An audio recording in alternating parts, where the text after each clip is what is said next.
Everyone, and welcome back to another video from Banking and Crypto Guide. In this video, I'm going to show you how to log into your account with Bitfinex. To find out how, make sure you watch this video all the way until the end. And before we begin, just hit that like and subscribe button real quick and let's get started. First of all, let's go ahead and open up the Bitfinex application. Once the application is opened up, we can see the login and sign up button. In order to log in, just tap on the login button, and now you have two options.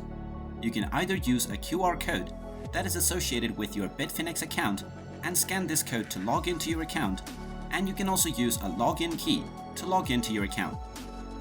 To log in using your key, just tap on the Add Key button, and now you will need to enter your public key as well as your secret key. So if you haven't created your key yet, you might want to check out our video on signing up to Bitfinex, where I take you through the process of setting up your key as well. Now just go ahead and type in your public as well as your secret key, and then tap on the login button. And now you will be logged into your account with Bitfinex. And there you have it.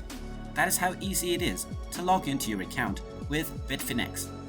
If you find this video helpful, make sure you hit that like button and subscribe to our channel if you haven't done so already. Also ring that notification bell to never miss another update from us. Thank you for watching, and I will see you again in the next video.